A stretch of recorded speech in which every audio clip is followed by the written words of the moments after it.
আলহামদুলিল্লাহ আজকে বাইরে রোদ উঠেছে, কিন্তু প্রচুর বাতাস, তাই এই পাশে জানালাটা বন্ধ করে দিয়েছি। আপাতত বন্ধ থাক, পরে যদি বাতাস কমে আর কি তখন খুলে দেবো, কারণ এই পাশে নয়তো দাঁড়িয়ে সিঙ্কে কাজ করা যায় না। তো সকাল সকালে আমি কিছু কাজ করে নিব রান্নার জন্য। আমার বাড়ি থেকে আসার সময় আমার জন্য সিমের বিচি নিয়ে আসছিল, তো এগুলোকে আমি আর ধরি নাই, যেভাবে আনছে ওভাবেই আছে। আজকে এগুলো রান্না করব। এই যে সিমের বিচি পরিষ্কার করে সুন্দরভাবে ভেঙে নিয়ে আসছে।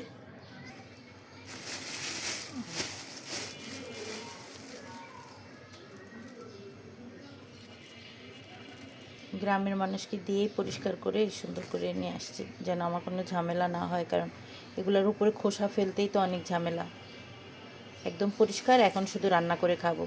তো আজকে এই সিমের বিচি রান্না করব, এই জন্য সিমের বিচিগুলো সকাল সকালই ভিজিয়ে রাখতে হবে, তাহলে নরম হবে আর কি। আনার পর থেকে আমার আর এগুলো ধরা হয়নি, এখন আমি এগুলো বয়ামে ভরে রাখবো।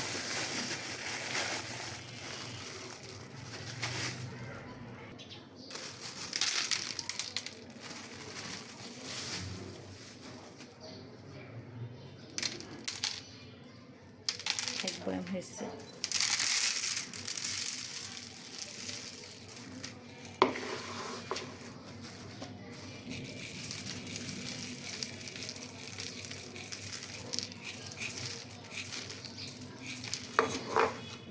রান্নার জন্য কিছু নিয়ে নিলাম।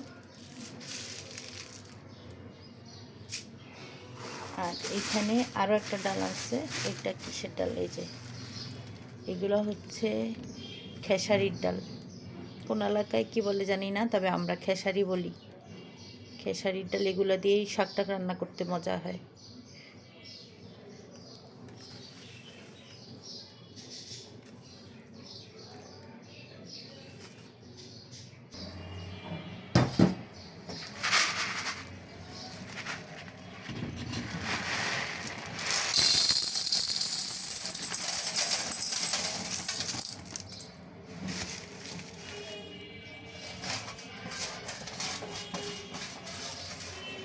এত শীত বাইরে, এখনো পানিতে হাতেই নেই, ঘুম থেকে উঠেই এই কাজটা আগে করছি। পানি ছাড়তেই এখন ভয় লাগতেছে। আচ্ছা, আমার হাত দেওয়া লাগবে না, আমি শুধু এগুলো ভিজায় রেখে যাই।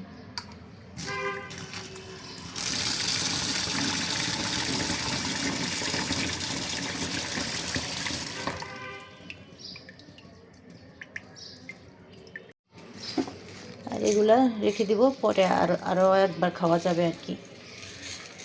যেটা দিয়েই রান্না করি আর একবার খাওয়া যাবে, খোলা যাবে। তাকে সারাদিনে আমাদের বাইরের খাবার খাওয়া হলো। রাতে বললো যে ভাত খাবে, ডিম ভুনা করতে। ভাতটা বসানোর সাথে সাথে আপনাদের ভাইয়া ফোন দিয়ে বলতেছে যে বিরিয়ানি খাবে, ভাত খাবে না। পরে আমি সাথে সাথে চালগুলো এরকম স্ট্রেনারে দিয়ে শুকিয়ে নিয়েছি। এই যে এখনও অনেক নরম হয়ে গেছে, কিন্তু একটু ভিজা ভিজা আসছে। এগুলোকে এখন ব্লেন্ড করে সুজি বানাবো, তারপরে সেই সুজি রান্না করে নাস্তায় খাবো। পরোটা দিয়ে ভালোই লাগবে খেতে। তো এখন ব্লেন্ড করে নিই আগে।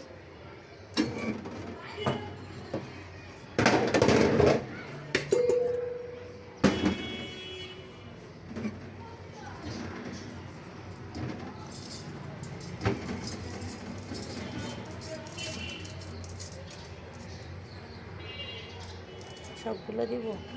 আচ্ছা, সবগুলোই দিই, কারণ অনেক নরম হয়ে গেছে।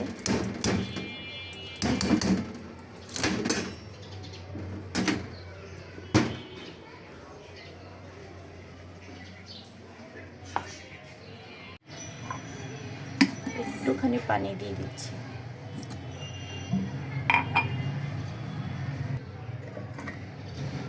এই যে কি অবস্থা দেখি।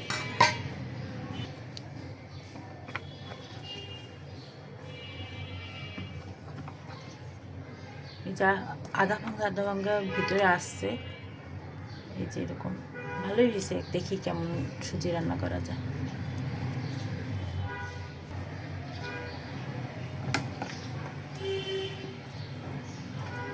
ওরে আল্লাহ, এটা তো টাইট হয়ে গেছে, 2 হাত লাগবে।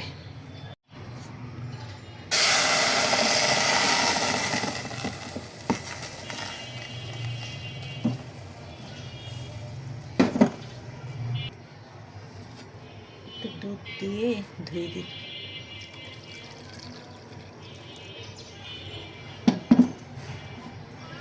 দুধ তো এমনি তো দেওয়াই লাগবে, দুধ দিয়েই রান্না করবো সবজিটা। এবার তেজপাতা আর একটু 2-3টা এলাচ দেবো। এগুলো লাগতে থাকতে হবে, জমাট বাইরে যেতেছে। আমি আগে এগুলোকে হালকা করে নিই, মানে জমাটটা তুলে নিই। আচ্ছা, এখানে এলাচ আর তেজপাতা দিয়ে দিলাম।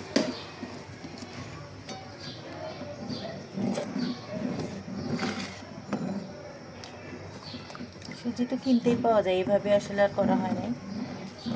চালগুলো নষ্ট করবো, এই জন্য চিন্তা করলাম যে এইভাবে রান্না করি, ভালোই লাগবে। গ্রামের বাড়ির লাবড়ার মতো হবে আর কি।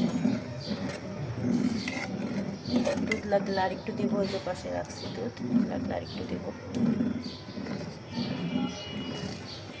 আর নারিকেল দেব। গুড় দিলে মনে হয় বেশি মজা হইতো জিনিসটা। আচ্ছা, দেখি কী করা যায়, এগুলো আমি ঠিক করি। একটু নারিকেলও দিয়ে দিলাম, কারণ এটা ফটাফট হয়ে যাবে। যা দেওয়ার দিয়ে দিয়ে চিনিও দিয়ে দেবো।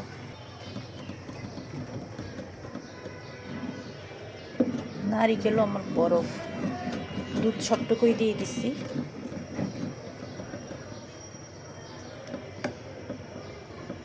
সামান্য একটু লবণ দিলাম, নারিকেল দিলাম, এলাচ, তেজপাতা। লাবড়া হচ্ছে, লাবড়া। গ্রামের বাড়িতে গুড় দিয়ে রান্না করে খাই লাবড়া। শীতকালে লাবড়া মজা। এক ধরনের শুকনো পিঠা বানানো হয়, ওইটা দিয়ে লাবড়া খাই গ্রামের বাড়িতে। তো আমি গুড় দিতে চাচ্ছিলাম, কিন্তু আপনাদের ভাইয়া গুড় দিয়ে খাবে না, চিনি দিয়ে খাবে।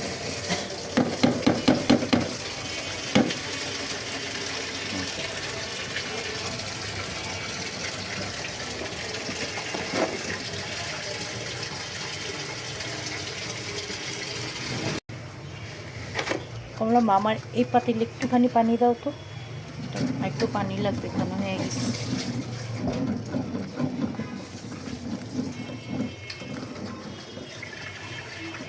ঠান্ডা হইলে আরও ঘন হয়ে যাবে। তা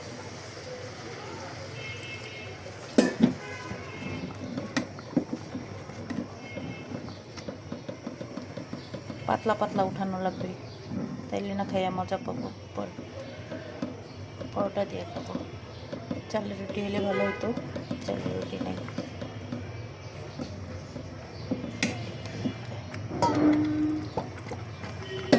সবটুকুই দিয়ে দিই, চালটা সেদ্ধ হওয়ারও একটা ব্যাপার আছে।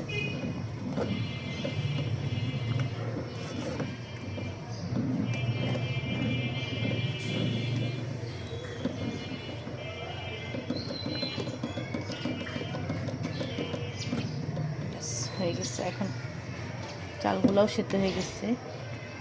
মানে চালের সুজি তো, এই জন্য বারবার চাল চাল বলতেছি। যাই হোক, এখন একটা বলক এলে তুলে নিব, যেরকম পাতলাই থাকবে, ঠান্ডা হলে আবার ঘন হয়ে যাবে। বলক আসার পরে দেখাচ্ছি। এই যে হয়ে গেল সুজির লাবড়া। এটাতে গুড় দিলে যে কি মজা হইতো, কিন্তু আপনাদের ভাইয়া খাবে চিনি দিয়ে, আসলে বুঝে না, বুঝছেন কিসে যে স্বাদ। যা কেমনই তুলে নিব, নয়তো আরও শক্ত হয়ে যাবে পরে, মানে আরও জমাট বেঁধে যাবে ঠান্ডা হইলে।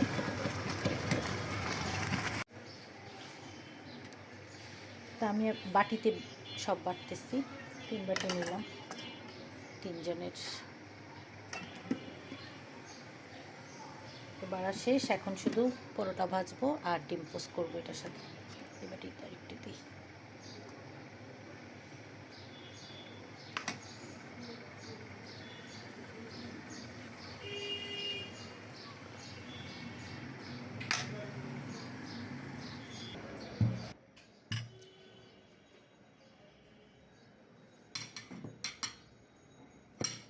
আজকে হচ্ছে ফাঁকিবাজি রান্না করবো আর কি, সব একত্রে দিয়ে দিতেছি। সিমের কুচিগুলো সকালে ভিজায় রাখছিলাম, যার কারণে একদম নরম হয়ে গেছে।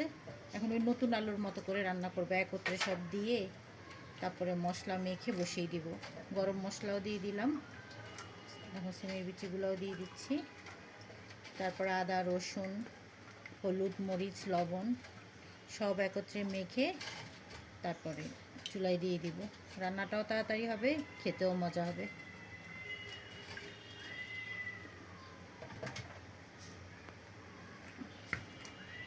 দিয়ে মাংস কষানোর পর যে একটা সুন্দর ঘ্রাণ বের হয়, তো মাংসটা কষানো শেষ। এবার আমি গরম পানি দিয়ে দিচ্ছি।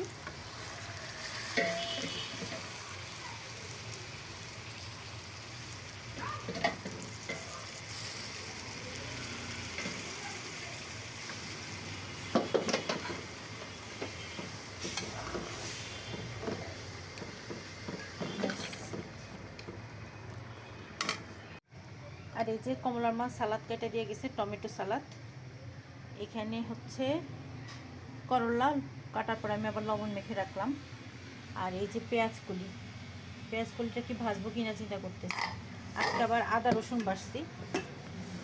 এই যে আদা রসুন বেটে বক্স করলাম, এখন রেখে দিব, ফ্রিজে রেখে দিব।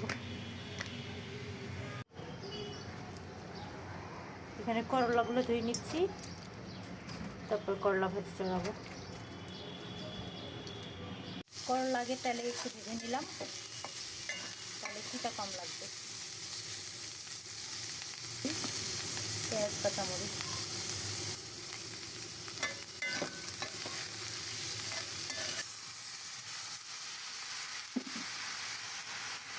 সামান্য পানি দিলাম, ভালোভাবে সেদ্ধ হবে। করলা ভাজি করা শেষ, আর এইখানে মাংস রান্না শেষ। এখন শুধু ডাল ভাত চড়াবো আর কি। ডাল রান্না হয়ে গিয়েছে। আমি আবার ডাল অল্প পানি দিয়ে বসাই, তারপর যখন সেদ্ধ হয়ে যায় এরপর গরম পানি দিয়ে দিই।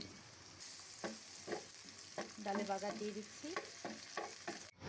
আজকে ছোলা রান্না করব, সারা রাত ভিজায় রাখছি, এখন ভালোভাবে ধুয়ে নিলাম, সেদ্ধ বসাবো।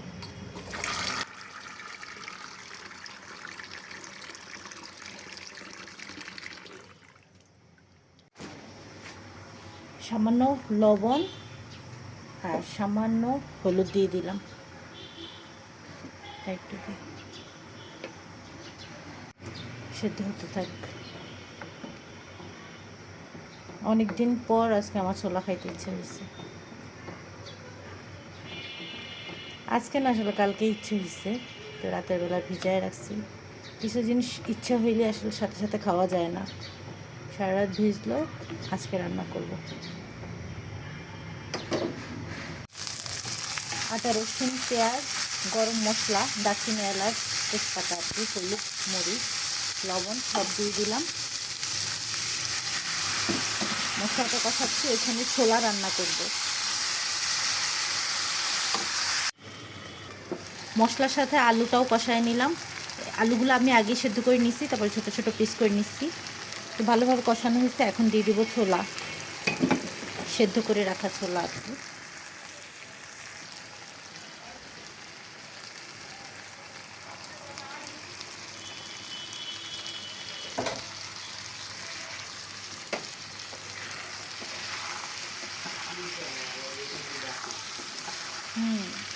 তোমাকেই বেশি চিনি, আমার কাছে তো প্রথমে আসতেই চাইতেছিল না।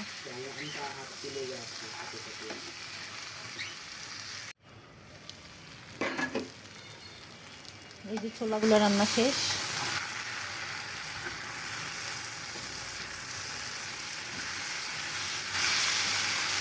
আলুগুলো বেশি বড় বড় পিস হইলো, এই জন্য এগুলোকে একটু ভেঙে ভেঙে দিলাম আর কি।